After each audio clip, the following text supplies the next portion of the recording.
베드로전서 5장 8절에서 11절 말씀까지 보겠습니다. 우리 찾으셨으면 한 목소리로 같이 읽겠습니다. 시작. 근신하라 깨어라 너의 대적 마귀가 우는 사자같이 두루다니며 삼킬 자를 찾나니 너희는 믿음을 굳건히 하게 하여 그를 대적하라.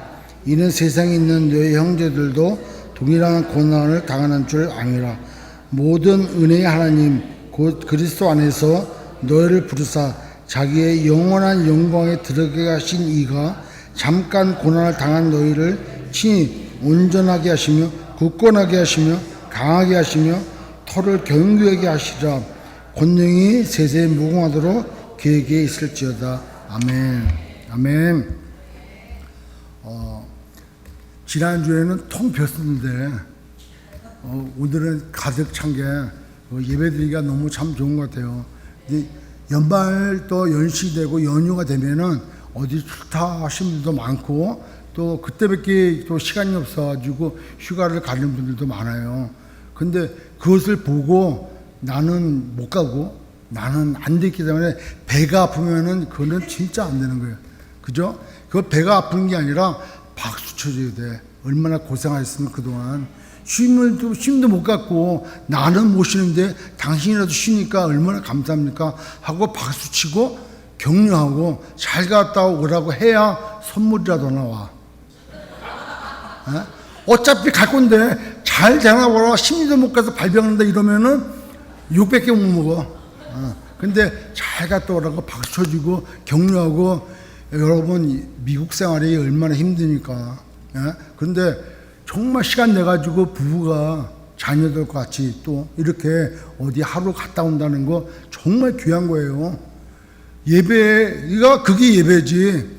뭐 여기 주일날 한 번 나와 예배 드리고 밖에 나가서 엉뚱하게 딴짓하고 그러면 그건 예배가 아니라니까.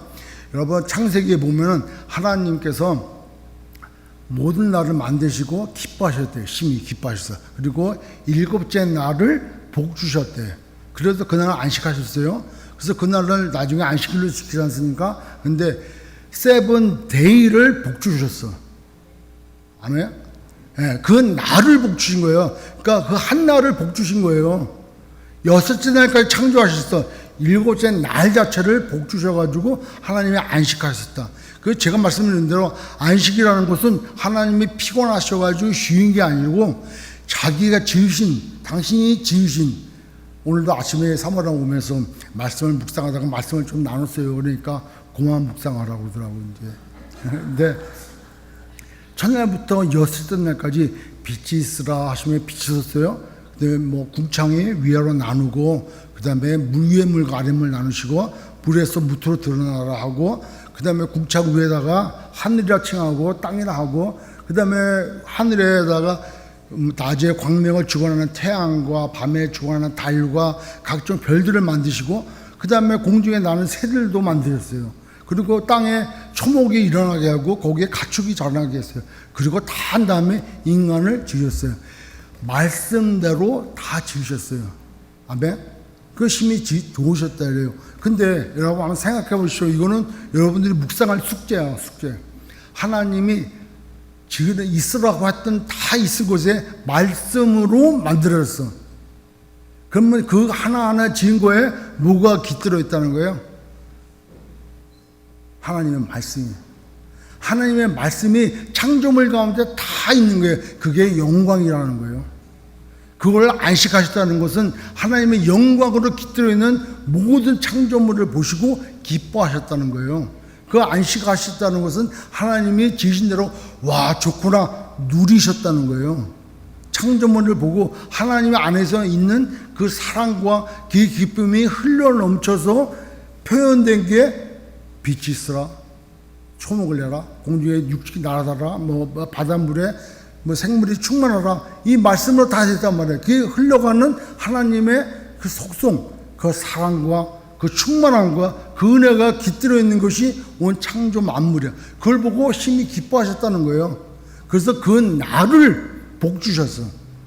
그 날 하루 11시 예배를 복 준 게 아니고 그 날을 복 준 거야. 그러니까 여러분 진리를 알지니 진리가 너희를 자유케 하리라 그랬어요. 진리를 아는 사람만이 그 날을 복되게 하고 그 날에 하나님을 찬양하고 그 날을 경배하며 그 날이 모여서 예배드리는 것뿐만이 아니라 내 삶도 예배가 된다는 거예요. 그러니까 에베소 우리 히브리서도 뭐라 그래요? 로마서에 보면 12장에 보면 뭐라 그래요? 산 제물로 드리라 하잖아요. 산 제물로. 그러니까 우리의 삶이 늘 산 제물이 돼. 그러니까 모든 삶이 예배야. 교회 나와 서로 얼굴 볼 때 집사님, 목사님 얼마나 거룩해. 옷도 깔끔하게 어젯밤에 얼마나 더 대렸을 거예요. 다 구두도 반짝반짝하고 다 나왔어. 그게 거룩한 게 아니고, 그렇게 하고 집에 가면서 차에 껴들고 들어오는 사람한테 이런 나쁜 욕해가면서 하는 게 거룩한 게 아니고, 그 날 복됐는데 그 날은 하나님의 안식한 날이고 하나님이 주인 날이고 하나님이 우리에게 복 주신 날인 거예요. 그래서 그 날을 그 복 가운데, 그 은혜 가운데, 하나님의 그 사랑 가운데, 기쁨 가운데 그 날을 우리가 드려주고 같이 누려야 되는 날이라는 거예요. 그러니까 오늘 하루는 온전히 하나님을 누려야 돼. 아멘. 근데 몇몇 분들 얼굴 보니까 나는 안 누리라 다짐하고 이빨을 꽉 깨물고 있는 분들이 있는 것 같아요.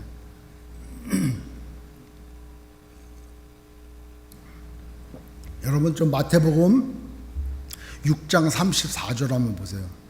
마태복음 6장 34절.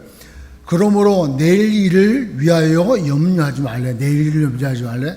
내일이 염려한대. 내일이 주요예요. 주어. 내일은 내일이 염려하는 거예요. 내가 염려하는 게 아니라 내일은 내일이라는 것이 염려하는 거예요. 어떻게 하면 내일 205를 골탕 먹일까? 어떻게 하면 내일 205를 신앙생활에서 떠나게 할까? 어떻게 하면 내일은 205를 신앙생활 못하게 시험 들고 상처받게 어떻게 내가 할까? 가장 고민하는 게 내일이라는 거예요. 그럼 공중권세 잡은 자가 누구예요? 마귀예요. 그럼 이 세상은 공중권세 잡은 자가 주인이야. 그걸 아담에게서 가져가 버렸어. 왜? 아담이 누구의 종이 됐어요? 마귀의 종이 됐잖아. 그 말에 순종했잖아. 저 따먹어도 된다고. 그러니까 이 세상은 공중권세 잡은 마귀가 주인인 거예요. 그가 내일의 주인공이야. 그래서 내일이 우리를 염려한단 말이에요. 우리를 어떻게 시험 들게 할 건가. 그러니까 우리의 싸움은 혈과 위의 싸움이 아니라 이런 공중권세 잡은 악한 영들에 대한 거라는 거예요. 아멘? 그러니까 나도 목사님이 저러니까 나도 다음 주에 교회 안 나가고 놀러 가야지. 이건 죄야. 걸어가면 죄야. 그거는. 내 안에 그 복음이 나를 살리고 복음이 나를 지켜나가고 복음이 나의 신앙생활에 힘있게 하고 즐겁게 하고 기쁘게 한다는 거예요. 저도 뭐 계속 누이 얘기하잖아요. 이 땅 가운데 신앙생활 하는데 참 기쁨이 없고 참 자유함이 없으면은 천국 가서 어떻게 할 거예요? 천국 가서 느끼는 게 아니고 천국의 주인이신 주님을 영접하는 그 순간 나는 천국이냐. 그러니까 매일 천국의 기쁨을 못 느껴. 왜? 염려하는 것 때문에, 걱정하는 것 때문에, 뭘 먹을까, 뭘 마실까, 뭐를 입을까, 이 걱정 때문에 그 천국을 못 느낀다는 거예요. 그래서 그거는 나라고 하는 존재 때문에 못 느낀다는 거예요. 그래서 너를 부인하고 너를 십자가에 매달라는 거예요. 죽으라는 거예요. 예수님이 십자가에 죽었을 때 너도 죽었다는 거예요. 그러니까 그것이 없어져야 그만큼 없어지는 그만큼 내 마음에 천국이 충만한 거예요. 아멘. 오늘 베드로전서 같이 이렇게 볼 텐데 첫 마디가 뭐라 그래요? 근신하라 깨어라 이래요. 저는 이제 말씀을 이렇게 묵상하면서 여러 가지 생각을 해봤어요. 요즘에 카톡이라든가 SNS라든가 또 젊은 친구들 얘기해 보면 줄임말들 많이 해요. 갑분싸 이게 뭔지 알아요? 몰라. 이게 모르면은 이게 이제 한물 같다는 거예요. 연식이 오래됐다는 거예요, 이제. 그러니까, 여러분, 신호등이라는 거 삼행시 들어봤습니까? 그것도 모르잖아요, 지금. 한번 띄워봐봐, 신호등. 신호등이 켜졌습니다. 호랑이가 길을 건너갑니다. 등시 빨간불인데 이걸 듣고 웃으시는 분들은 아재 개그에 웃는 거야. 그러면 젊은 사람들이 앉아가지고 10대 20대 애들이 앉아가지고 갑분싸 이런단 말이에요. 그 무슨 뜻인지 몰라. 갑자기 분위기가 싸늘한 거를 갑분싸라 그래요. 이게 또 몇 년 전에 나왔던 말들이라고. 그러니까 2022년도에 나오는 신조어는 우리는 무슨 말 하는지 몰라요. 그러니 그 단어는 자기들끼리 하는 단어인데 우리가 그걸 어떻게 알겠습니까? 근데 저도 어렸을 때 생각해 보니까 우리도 말을 줄여가지고 자랑하고 다니고 모르는 사람들이 약 올리고 그랬던 것 같아요. 뭐 있었냐면 생각해 보니까 옥돌매에서 옥돌매 다 들어보시죠? 옥상에서 떨어진 매주 그거 가지고 얼마나 웃고 그랬는지 몰라. 야 옥돌매 막 그래가지고 그러다가 걸려가지고 돼지 혼나고. 근데 그 옥돌매라고 들었을 때 아는 사람하고 모르는 사람이 있고 갑분싸라고 들은 사람이 있고 들어서 아는 사람이 있고 모르는 사람이 있어요. 베드로가 베드로전서 썼을 때 듣고 아는 사람이 있고 듣고 모르는 사람이 있고 지금에 와가지고 그 기분을 알고 듣는 사람이 있고 모르는 사람이 있다는 거예요. 그러니까 베드로전서 이 서신을 읽을 때 아니 성경을 읽을 때는 이거를 언제 썼는가? 이거를 보는 사람이 누군가? 그때 환경은 어떤가? 그때 어떤 배경 가운데 이걸 썼을까? 그때 쓴 사람의 마음은 어떤 마음이었을까? 보는 사람은 어떤 마음으로 보고 있을까? 그 쓴 사람은 이거를 읽었을 때 사람들이 어떤 식으로 생각하고 어떤 식으로 좀 변화됐으면 하는 기대감은 뭘까라는 것을 생각하고 읽어야지 그냥 읽고 겉에 나와 있는 단어만 가지고 하면은 갑분싸 뭔 얘기인지 모른다는 거예요. 여러분 한번 보십시오. 정식들 그래서 놓치지 말아야 되는 거예요. 코끼리를 냉장고에 집어넣는 방법이 뭐라 그랬어요? 냉장고 문을 연다. 코끼리를 집어넣는다. 냉장고 문을 닫는다. 이거예요. 그게 뭐야? 냉장고에 코끼리를 어떻게 집어넣어? 하니까 여러분 집에 있는 삼성 냉장고, LG 냉장고만 생각하잖아. 근데 코끼리 그 큰 덩치를 냉장고에 집어넣는 방법은 냉장고 문을 열고 그 다음에 코끼리를 냉장고에 집어넣고 그 다음에 문을 닫으면 되는 거예요. 그죠? 그러면 기린을 넣으면 어떻게 해? 기린을 냉장고에 집어넣으면 냉장고 문을 연다. 코끼리를 빼낸다. 그 다음에 내 기린을 집어넣는다. 냉장고 문을 닫는다 이거예요. 코끼리를 빼야지 기린이 들어갈 거 아니에요. 그렇게 생각 안 하잖아요. 근데 어느 날 동물의 왕 사자가 오래전에 이게 유행했던 조크예요. 이게 동물의 왕 사자가 모든 동물들을 집합을 했어. 그래서 넓은 광활지에 모든 동물들이 다 왔는데 그 엄청난 사자가 집합을 다 걸었어. 근데 안 온 동물이 하나 있어. 뭐야 그게? 기린 냉장고에 있잖아. 에? 무슨 말인지 이해 가세요? 에. 하나 배워가는 거예요. 아재 개그 배워가는 거예요. 근데 강이 딱 있는데 내가 강을 딱 가려고 그러는데 강폭이 있어. 근데 그 강에는 악어가 득실득실 살아. 그럼 그 강을 건너려면 어떻게 건너요? 배도 없어. 악어가 득실거리는 그 강을 어떻게 건너가냐고. 그냥 헤엄쳐 가면 돼. 왜? 악어는 아까 동물 모임에 다 갔잖아. 이해가 돼. 그러니까 재미없는 분들도 있어. 그죠? 저거 뭐야? 갑분싸. 분위기가 싸해. 그죠? 이 베드로가 이걸 쓸 때는 AD 64년에서 68년 정도의 어간이래요. 그러니까 베드로전서는 먼저 쓰여졌고 베드로서는 그 나중에 쓰였어요. 그 당시에 그 로마에 이제 베드로가 어떻게든지 뭐 선교하다가 이제 로마에 거주하게 됐는데 그때 당시 황제가 누구였냐면 우리가 알고 있는 네로 황제였어요. 근데 네로가 여하튼 그 로마 시내에 불을 놔서 그 불이 대화재가 났는데 이 불을 낸 사람들이 그리스도인이라고 몰아갔어요. 그래서 사람들이 그리스도인들을 얼마나 핍박하고 박해했는지 몰라. 근데 그거를 먼저 당한 베드로가 저 소아시아, 지금 터키 지역에 있는 뭐 옛날에 뭐 갑바도기야, 뭐 비두니아, 뭐 이런데 이쪽 지역에 있는 성도, 흩어져 있는 성도들에게 곧 닥칠 엄청난 이 박해를 너희들이 당할 텐데, 믿음으로 우리가 가지고 있는 소망이 산 소망이니까 그 소망을 가지고 어떠한 핍박과 어려움과 고난이 오더라도 이겨나가라고, 이겨나가라고. 우리가 그 고난 앞에 물러설 것이 아니라고, 그 다음에 배교할 것이 아니고 무서워하고 두려워할 게 아니라 그 환경에서 이겨나가라고. 너가 받은 구원이 어떤 구원이고 너를 위해서 하나님께서 어떤 큰 사랑을 우리들에게 보여줬고 우리가 가지고 있는 소망이 어떤 소망인지를 분명히 알아가지고 그 박해 기간에 이기라고, 견뎌내라고. 그것이 나중에는 너의 자랑이 될 것이고 하나님의 큰 영광이 될 것이라고 그 고백하는 거예요. 그러니까 이 서신을 읽는 성도들은 제가 볼 때는 저도 이 말씀 묵상하면서 얼마나 울었는지 몰라. 왜?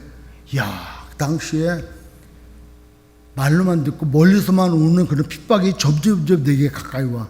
그렇지 않아도 황제들에게 고난의 그런 엄청난 시간을 건지고 있는데 또 그 황제로부터 로마로부터 파급되어 오는 로마 제국 전역에 걸쳐가지고 그리스도인들을 잡아 죽이고 화형하고 때리고 사자굴에 집어넣고, 말이 사자굴이지 개한테 물려도 죽을 판인데 사자굴에, 굶주린 사자판에 끌려 들어갈 정도고 그런 고난. 그 다음에 사람이 꼬챙이 찔려가지고 뭐 그냥 촛불처럼 이렇게 태워버리는 화형들. 이거 생각만 해도 얼마나 두렵고 얼마나 무섭고 얼마나 그러겠냐고. 우리가 여기서 지금 우크라이나를 위해서 기도를 다 하지만 실제 전쟁 가운데 있는 우크라이나 사람들은 얼마나 두렵겠습니까? 거기 믿음의 사람은 뭐 감정이 없나요? 다 두렵고 무섭고 공포 가운데 있죠. 형제가 죽어도 가서 시체를 건들지 못해요. 왜? 시체 밑에다가 폭탄을 심어놨기 때문에 그걸 부위치랍이라 그래. 부위치랍. 거기다 건드려놨기 때문에 시체를 움직이는 순간 터져버려. 그러니까 잔인한 거예요. 전쟁은 그냥 낭만이 아니고 전쟁은 막연하게 뭐 총으로 쏘고 대포가 날아가고 비행기가 가고 이 정도가 아니에요. 그냥 뉴스에 보는 이 정도가 아니라 현장에 가면은 감히 사람이 그러니까 머리가 돌잖아요. 그 현장을 보는 순간 공황에 빠져가지고 전장을 이탈한 사람들이 얼마나 많아요. 그러니까 그 전쟁터에 갔다가 온 사람들이 갖는 후유증도 얼마나 심각하냐고. 근데 하물며 전쟁도 그런데 그 살아있는 가운데에서 그리스도인이라는 단 하나 이유 때문에 핍박을 당하고 있다고 생각한다면 얼마나 두렵겠냐고요. 그 두려움 가운데 베드로 사도는, 베드로도 경험하잖아요. 예수님을 3번 부인하고 예수님이 회복시켜 주시고 결국 마가의 다락방에서 성령 받고 그 다음에 죽음을 무릅쓰고 설교하고 그래서 수천 명이 주께로 돌아오고, 바울은 이방의 사도지만 자기는 유대인의 사도로서 엄청난 지역을 다니면서 복음 전하고, 그리고 결국은 주님과 같이 전생에 의하면 주님과 같이 똑바로 십자가에 죽는 것이 아니라 자기는 감당할 수 없으니까 거꾸로 죽겠다. 그래서 십자가에 거꾸로 달려가고 죽었다고 그러잖아요. 그 정도로 주님을 뜨겁게 사랑했고 자기가 앞으로 곧 받을 영원한 그 산 소망을 기대하고 그 순교했던 거예요. 그러니까 저는 이 말씀을 보면서 이 시대를 살아가는 우리도 이 말씀이 색한 수신자로서, 첫 번째 수신자들은 소아시아에 흩어져 살아있는 사람들이 그 박해와 그 공포와 어려움 가운데 그 서신을 봤을 거예요.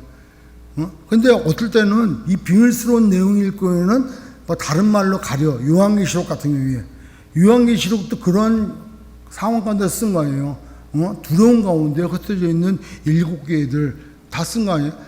근데 그 다음에 천상에 드려지는 예배가 어떤 예배인지를 보여주고 우리에게 닥쳐올 그런 환란을 보여주고, 그러나 새하늘과 새 땅이 반드시 온다. 교회가 승리해야 된다. 주님 어서 오시옵소서.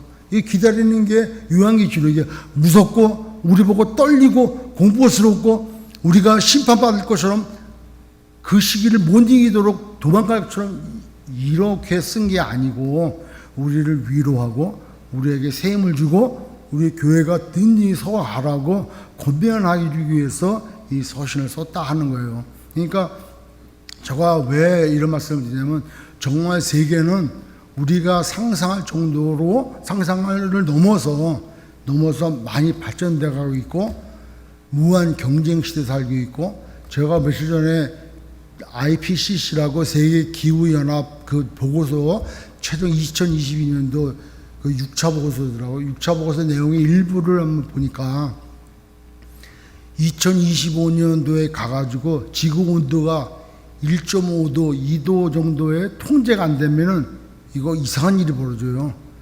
절대로 다시 떨어지지 않는 그 한계가 2도가 올라가는 2도가 기후가. 근데 앞으로 100년 있다가 근데 그 1.2도가 올라가면 이제 더 불가능하다는 거예요. 그러니까 전 세계가 지구의 온도가 올라가지 않도록 정말 노력해야 되는데 차, 화석, 뭐 연료로 쓰는 발전소, 그다음에 이런 모든 거 생산 중단해야 돼.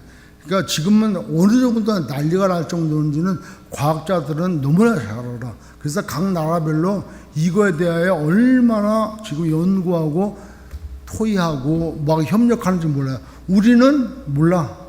기후연합이 있는지 온도가 올라가는지, 내가 더워서 에어컨 틀면 그만이지. 그렇지 않습니까? 관심이 없단 말이에요. 우크라이나 전쟁도 저 멀리 유럽의 나라 얘기지 내 얘기는 아니라는 거예요. 당장 나는 오늘 코로나 걸리지 말아야 되고 재확산이 지금 돼가고 있는데 나는 걸리지 말아야지, 이거에 관심이야. 근데 코로나로 인해 가지고 지금 원래 있었던 문제들이 없어진 게 아니고 안 들려서 가려져 갖고 우리가 모르는 것도 있어요. 전 세계 기아, 굶어 죽어가는 아이들과 팔려가는 아이들과 성노예로 핍박당하고 착취하는 아이들이 얼마나 많냐고. 코로나로 그 뉴스거리가 안 돼서 그렇지 그 코로나 전에는 그게 얼마나 사회적 이슈가 되었습니까? 아이들이 전쟁 때 끌려가고 나라별로 전쟁이 일어나고 종교적인 핍박이 있어서 수많은 순교자가 발생하고, 이게 지금 현실이라는 거예요. 지진도 나, 그 다음에 뭐 이상한 뭐 일들이 요즘에 얼마나 납니까? 미국에도 뭐 텍사스에 뭐 시카고에 뭐 총기 사건 나오고, 일본도 아베가 암살하게 죽었잖아요. 전쟁 동안 이후로. 그러니까 이런 일들이 우리를 떠나서 바쪽만 나가면은 동네에 이 캘리포니아에 미국에 전 세계에 엄청나게 들어가 있어. 근데 이럴 때일수록 강하게 부상되는 게 뭔지 아세요? 이단이라는 거예요. 이단과 거짓 교사들이 이때 등치고 나온다는 거예요. 그 와중에도 돈벌이 하려고 하는 사람들이 있다니까요. 그러니까 이단들이 다 등장해가지고 봐라, 출애굽기에 다니엘에 스가랴에 예레미야에 그다음에 요한계시록에 나와 있는 거대로 아니야. 누가 그런 말 했는데. 그러니까 여러분, 요한계시록이 지금 시대를 살아가고 있는 우리에게 썼습니까? 사도 요한이? 우리 2차 독자라는 거예요. 1차 독자는 요한이 살고 있던 그 시대 사람들, 그 핍박과 고난 가운데 있는 사람들이 1차 독자야. 2차 독자는 흘러 2000년 후에 우리가 2차 독자인데 2000년 동안에 얼마나 많은 일들이 있어 왔자는 거예요. 그때마다 사람들은 이거다 저거다 막 그런단 말이에요. 근데 이루어진 얘기 하나도 없어. 왜? 자기 생각이야. 자기 생각. 어디 성경에 한마디도 들어지도 않음에도 불구하고 자기가 추측해서 안을 만들어. 그러니까 제일 위험한 게 그거예요. 말씀은 얘기하지 않는데 자기가 그럴 거다라고 추측하는 거야. 그리고 비슷한 말 나오면 자기 추측하고 그거랑 결부를 시켜. 그리고 이거야 라고 맞다라고 만들어 놓고 자기가 믿어버려. 그리고 다른 사람한테 전해. 그리고 마치 자기가 추측하고 자기가 생각한 것이 옳은 것 마냥 저해. 그러다가 아닌 게 딱 들통났어. 그럼 뭐래요? 아니면 말고. 아니면 말고. 이렇게 끝나는 거예요. 근데 그 밑에 그 혼란 가운데 있던 사람들은 얼마나 많은 피해를 보냐 이거예요. 그래서 특별히 이 마지막 때는 주님이 승천하신 이후로 마지막 때라고 하잖아요. 계속. 그러니까 특별히 마지막 때 중에서 마지막 때 주변의 환경과 주변의 배경과 정치, 경제, 문화, 사회 모든 면에 있어서 우리의 상식으로는 도저히 제어할 수 없는 그런 환경 가운데 우리가 딱 있는데 우리의 신앙도 얼마나 무한 경쟁 시대에 살고 있으면서 거기에 발맞추지 않으면 살아가기가 어려울 정도로 돼 있냐고요. 갑분싸 이건 몰라도 돼. 스마트폰 몰라도 돼. 근데요, 제가 며칠 전에 뉴스에 보니까 일론 머스크가 그 이제 곧 개발을 쓰는데 사람의 지식이 한계가 있잖아요. 이렇게 머리가 제한이 있잖아요. 그러니까 기억하는 것도 제한이 있다는 거예요. 그래서 100이라고 한다면은 100을 기억하고 있다가 새로운 지식을 습득하면은 그 100 중에 어떤 거는 잊어버리고 100이 들어온다는 거예요. 그러니까 항상 100 정도의 용량이 있어. 그러니까 이제 앞으로는 내가 치매도 오고 뇌가 하도 쓰니까 치매도 오고 뭐 여러 가지 올 때 자기의 기억이 여러분들 보십시오. 요즘에 우리 또 여러분들 연세에 되면은 전화 한참 통화하고 냉장고에다 전화기 집어넣고 나오잖아요. 왜? 냉장고 열받으니까 시원하라고 그런 건 아닐 거예요. 그죠? 그러니까 냉장고에다가 전화기 집어넣고 뭐 국 끓이는데 거기다가 뭐 열쇠 집어넣고 그 막 헷갈리는 거예요. 이제 기억도 잘 안 나고 막 그럴 때가 얼마나 사실 많아요. 근데 그럴 거에 대비해 가지고 머리에다 외장 하드처럼 그러니까 엑스트라 드라이브처럼 뭐라 그래 그저 메모리 외장 메모리처럼 USB처럼 칩을 하나 만들어서 이식하는 기술을 지금 연구 중에 있다는 거예요. 근데 그게 베리칩입니까? 아니에요. 여러분 베리칩 만든다고 지옥 가면 이렇게 많은 사람은 그 사람이 수상한 사람이야. 베리칩하고 우리 구원하고 하나님의 능력이 베리칩 안에 갇혀 있냐고. 근데 그게 아니고 뇌신경하고 그거하고 잘 맺혀가지고 우리의 용량을 저장하듯이 그렇게 저장하는 기술을 개발한다는 거예요. 그래서 그걸 보고 그리고 이제 맞춰가지고 한 2, 3년 전에 쓰인 책이 하나 있어요. 누가 썼냐면 잘 이름은 안 나는데 생각의 시대라고 하는 책을 읽어보니까 이제는 지식의 시대는 지나갔다는 거예요. 지식의 시대는. 그러니까 내가 책을 사서 지식을 자꾸 아는 것이 힘이야. 그러니까 많이 알려고 그래. 이것도 배우고 상식도 배우고 영어도 배우고 독일어도 배우고 스페인어도 배우고 뭐 인문학도 배우고 물리학도 배우고 하여튼 많이 알려고 그래. 이제 지식 시대는 끝이라는 거예요. 왜? 아까 말씀드린 대로 기억을 못해. 그러니까 그 기억을 그 외장에다가 저장해야 돼. 그런 기술이 발전된단 말이에요. 그래서 이제는 지식의 시대는 끝이 났고 이제는 생각의 시대래. 생각의 시대. 저는 그 책을 보면서 참 놀란 게 일찍이 성경은 보고 있는 사람은 주야로 주의 말씀을 묵상하는 거예요. 묵상하래 묵상. 근데 말씀도 읽지도 않아. 지식도 없어. 묵상은 저물리고 매일 말씀도 안 읽어. 매일 말씀이 뭔지도 몰라. 근데 우리 신앙생활을 하고 있대. 그 기준이 뭐냐는 거예요. 기준이. 그래서 오늘 첫 마디가 베드로는 그 핍박과 그 환난 가운데 있는 그 당시에 성도들에게 근신하라, 깨어라 이렇게 얘기하는 거예요. 지금 엉뚱한 곳에 정신 팔리 있을 때가 아니라는 거예요. 여기다가 영어 성경에 보니까 뭐라고 되어 있냐면은 be alert 그래, be alert 경고하는 거예요. 주의하라, be alert and of sober mind. sober mind. sober는 단어를 찾아보니까 여러 가지 뜻이 있어요. 그 중에 하나는 술 취하지 말라는 거예요. 술 취하지 말라는 건 뭐냐면 술은 마시되 취하지 않은 상태, 멀쩡한 거, 술이 세겠죠. 멀쩡한 상태, 이걸 소버라 그래. 소버. 안 마시는 게 아니라 마시더라도 술 취하지 말라는 거예요. 그 얘기는 에베소서 5장 18절에 뭐라 그래요? 술 취하지 말라 그러잖아요. 성령의 충만함을 받으라 그러잖아요. 공이 사도 바울도 사도 베드로도 얘기가 sober your mind 그래. 술 취하지 말라는 거예요. 그러니까 깨어라는 거예요. 여러분 군대 들어가면 제일 먼저 배우는 게 뭡니까? 군 기본 자세요. 군 기본 자세에 차렷 이게 있어요. 차렷 뭐가 차렷? 자세가 차렷이 아니고 있고 정신 차려요. 차렷 주요. 차렷은 군인의 기본 자세. 따라서 차렷은 턱을 당기고 눈은 전방 15도를 향하고 양 발은 허리에 붙이고 양 발끝은 모으고 전방을 주시하고 흔들지 않는 게 군인의 기본 자세 차렷이에요. 아직까지 외우고 있잖아요. 그 상태를 유지하고 쉬는 게 쉬어야. 그보다 더 얘기할 수 있는 게 편히 쉬어야. 아예 그 자리를 떠나라는 게 해쳐야. 그리고 이제 경고를 줘요. 뭐라고 주냐면 동작 그만 이래. 군대에서요. 뭐 이렇게 물 먹다가도 딴 거 하다가도 얘기해. 동작 그만. 그러면 하던 거 그대로 멈춰야 돼. 오늘 얘기하는 게 근신하라 이 말이 그 말이야. 동작 그만 이거예요. 동작.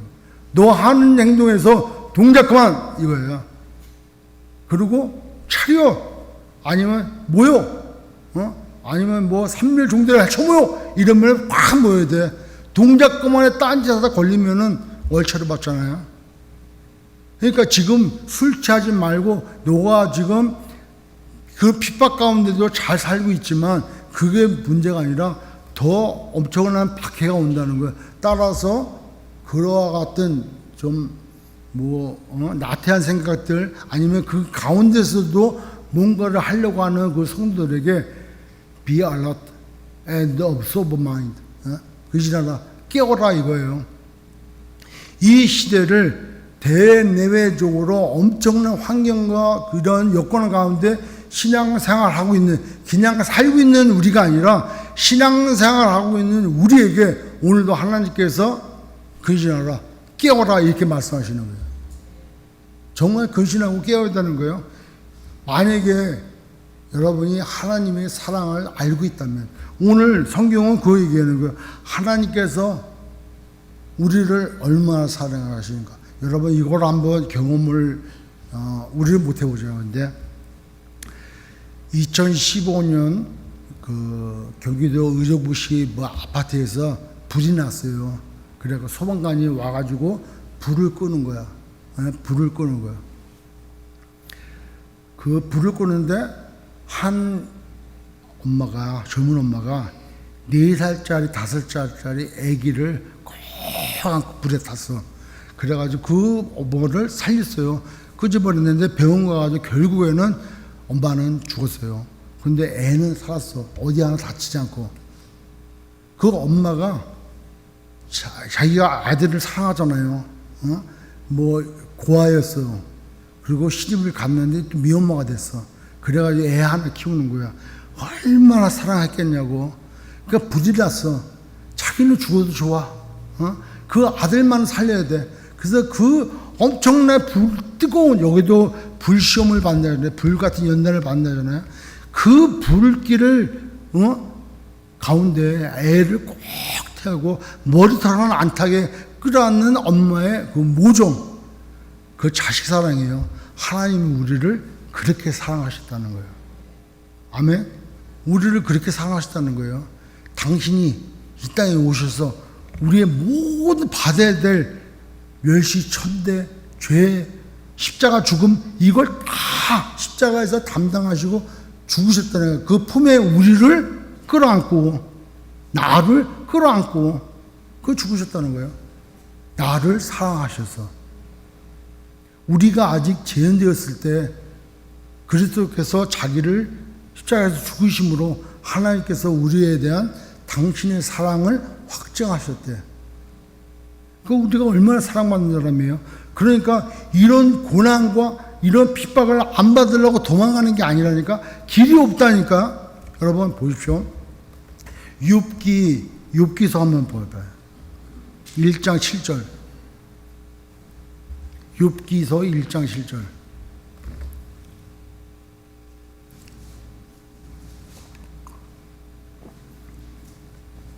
여호와께서 사탄에게 이르시되 네가 어디서 왔느냐? 사탄이 여호와께 대답하여 이르되 땅을 두루 돌아 여기저기 다녀왔나이다. 그래. 8절에 여호와께서 사탄에게 이르시되 네가 내 종 욥을 주의하여 보았느냐? 그와 같이 온전하고 정직하여 하나님을 경외하며 악에서 떠나는 자는 세상에 없느니라 그래요. 그 다음 구절, 사탄이 여호와께 대답하여 이르시되 욥이 어찌 까닭없이 하나님을 경외하리까? 자, 아까 7절 다시 한번 좀 보여주실래요? 7절에 여호와께서 사탄에게 이르시되 네가 어디서 왔느냐? 사탄이 여호와께 대답하여 이르되 땅을 두루돌아 여기저기 다녔다이다 그래. 아니, 하나님이 창조한 이 땅에 사탄이 왜 다녀? 사탄이 여기저기 두루돌아 다니다는 거예요. 지금 사탄이 두루돌아 다니고 있다니까. 하나님이 지으신 끔찍하게 사랑하는 사람들 다 창조물 다 저는 가운데 사탄이 돌아다니고 있다니까. 그리고 성경은 뭐라 그래요? 산별자를 찾느라고 우는 사자처럼, 여기서 우는 사자처럼, 그러니까 사자가 어느 때 우냐면 배고파서 막 저 뭐 광야에서 배고파가지고 꼭 우는 게 아니고 그 먹잇감을 탁 채가지고 쓰러뜨렸어. 그리고 찢어 먹으려 할 그때 천하를 바라보면서 자기의 권위와 그걸 가지고 소리 지르는 거예요. 그러니까 얼마나 득이양양하고 얼마나 강력하고 막 그러냐고요. 그런 포효로 우는 사자같이 산길자를 두루다라 찾아다닌다는 거예요. 하나님이 사탄에게 뭐라 했어요? 너 어디 갔다 왔냐? 네, 여기저기 두루 다니러 왔습니다. 하나님이 지으신 곳에 완벽한 것이 다 완벽해. 네가 마음은 안 그랬다는 거예요. 그래서 이 말씀 묵상하면서 사탄이 언제 우리에게 역사하는가를 한번 생각해 봤어요. 여러분, 우리가 창세기에 보면은 인간을 제외한 모든 만물은 다율적 존재로 지음받았어요. 때가 되면 꽃이 피고 때가 되면 꽃이 져, 때가 되면 뭐 해가 뜨고 때가 되면 달이 뜨고 지가 알아서 그래. 이건 뭐 태양이 가만히 있다가 심심하다고 지가 막 돌아다니면 이거 골치 아픈 거예요. 그잖아요. 지구가 돌다가 오늘은 내가 헷갈린다. 야, 반대로 한번 돌아보자. 이게 뭐 골치 아픈 거예요, 이거. 그러니까 해가 있고 달이 지구를 돌고 그에 따라서 한 달에 한 번씩 음력이 돌아가고 그 한 달 주기에 맞춰서 여자의 배란 시간도 조절이 되고 그 다음에 바닷물의 조수 간반의 차이가 나오고 이 하나로 인해 가지고 엄청난 일들이 생겨나가는 거예요. 우리 눈 뜨고 눈 감고 우리 이장 이게 다 돌아가는 게 모든 것이 다율적 존재에 의해서 바닷물도 여기까지만 알아 하고 정해놓기 때문이고 동물들도 아무 데나 짝짓기 하는 게 아니라 그때 되면 짝짓기. 근데 사람은 자율적 자기 스스로가 결정하고 선택할 수 있도록.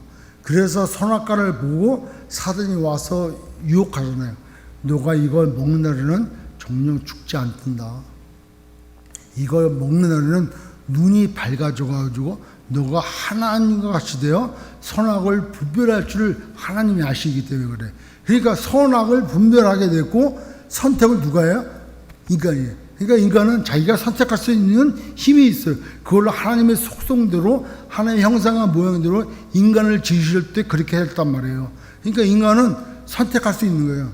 그런데 인간의 이 선택의 기준이 뭐냐고. 기준이 이 선악과를 먹는 날에는 너가 정령이 죽이자. 그 말씀이 기준이야. 내 생각으로 먹는 게 아니라 하나님의 말씀이 기준이라는 거예요. 아멘? 그러니까 사단이 우리가 두려워하고 우리가 걱정하고 우리가 무서워하고 우리가 염려하고 우리가 온갖 생각을 하면은 그거를 틈타가지고 사단이 들어온다는 거예요. 왜? 염려하고 걱정하고 두려워하는 건 하나님이 주시는 마음이 아니라는 거예요. 하나님이 주시는 마음은 평안이야. 샬롬, 평안이야. 기쁨이야. 그래서 내가 기도할 때 하나님이 내 마음에 평안을 주시면 이거 하나님이 응답하시겠구나 라고 우리는 빌어 이렇게 추측도 하고 또 기대도 하고 그러잖아요. 근데 마귀가 주는 거는 공포스럽고 두려워하고 걱정하고 염려하는 거야. 짜증나고 분노하고 이런 거에 미끼가 되고 사단이 시험을 해. 어떻게? 두려움을 줘. 사단이 우리 안에 들어와 가지고 우리 안에서 우리 나라고 하는 자체를 그냥 쏴버리면은 괜히 꼭 꽂고 다니고 괜히 교회 와서 내가 예수다 뭐 이 쓸데없는 얘기 한단 말이에요. 근데 사단은 그렇게 한 사람도 어쩌다가 있겠지만 대부분 우리의 삶 가운데 에라 나도 다음 주일날 놀러 가야겠다 라는 마음을 내가 가질 때 사단이 그거를 길을 놓는단 말이에요. 그럼 내가 뭐를 선택하느냐가 내 마음이야. 이해가요? 그러니까 여기서 7절에 뭐라 그래요? 염려하지 말라 그래요. 염려를 주께 다 맡겨버리라는 거예요. 그건 너가 할 게 아니라는 거예요. 내일은 누가 한다고요? 내일이 걱정하는 거야. 너는 오늘 받은 하나님의 말씀, 묵상한 하나님의 말씀, 생각한 지식적으로 아는 하나님이 아니라 묵상하고 생각하고 누렸던 그 말씀이 기준이 되어서 너가 선택을 해야지 다른 선택을 가는 거지. 너가 두려워하고 너가 걱정하고 너가 염려하고 안 될 일도 될지 안 될지도 모르는 가운데 의심하고 하는 그 마음에 사단이 딱 길을 놓아버리면 너가 선택을 그렇게 한다는 거예요. 괜히 안 될지도 뭐 될지 안 될지도 모르는데 걱정하고 의심하고 두려워하고 그러다가 추측하고 그러다가 엉뚱한 시나리오 쓰고 그거 갖다가 막 엉뚱한 사람 하나 죽이고 그러는 거예요. 저번 아베도 그렇게 죽었잖아요. 곰바가 통일교 뭐 나온 바로는 아직까지 통일교 신자였는데 거기 빠져가지고 재산을 다 바쳤다는 거예요. 근데 그 엄마 나중에 보니까 그 엄마가 통일교에 나왔대. 근데 그거를 그 통일교에 힘을 실어주고 같은 종인 줄을 알았대 아베가. 그래서 원수로 알았다는 거예요. 그래가지고 그렇게 이제 이렇게 일을 벌렸다는데 우리가 더 조사해 보면 알겠지만은 그렇게 엉뚱하게 추측하고 시나리오 쓰고 결정을 해가지고 행동으로 옮기는 엄청난 일들을 하게 한다는 거예요. 그러니까 우리에는 믿음이 중요한데 믿음이 그냥 나의 확신 하면 돼 이게 믿음이 아니라는 거예요. 믿음은 하나님의 말씀을 들으면서 나오고 말씀은 그리스도의 말씀이라는 거예요. 아멘? 그러니까 말씀이 내게 없어. 여러분들 가운데 성경을 아직도 안 보고 이렇게 매주 얘기하는데도 성경을 안 보고 묵상도 안 하고 뭐 어떻게 하겠다는 거예요 지금 도대체. 깨워라. 근신하고 깨워라 이거 말씀을 하고 계시는데 나는 괜찮습니다. 제가 군생활이란다. 제가 신앙생활이 몇 년인데요. 여러분 물론 보신당까지 3년이면은 때가 되면 지가 물 끓고 들어간대. 근데 우리의 신앙생활은 10년, 20년 한다고 해가지고 거룩해 해질 게 아니고 말씀으로 거룩해져 가는 거예요. 말씀으로 거룩해. 저도 여러분들이 앉아가지고 말씀 매일 묵상하고 매일 연구하면은 알아서 겨. 알아서 견다는 말도 그렇고 알아서 해. 왜? 나의 신앙생활이 곧 하나님의 영광이고 나의 섬김이 하나님 앞에 돌려드리려 안다는 사랑의 표현이라는 거예요. 아멘? 그러니까 그게 말씀이 나를 주관하지 다른 것이 나를 주관하면 안 된다는 거예요. 여러분 시편 한번 볼게요. 시편 1편 2절 보세요. 시편 1편 2절 오직 여호와의 율법을 즐거워하여 그 율법을 주야로 묵상하는도다. 3절 그는 우리 같이 한번 읽을까요? 시작. 그는 시내가 신음은 나무가 절도를 따라 열매를 맺으며 그 잎사귀가 마르지 아니한 같은지 그가 하는 모든 일이 다 형통하였다.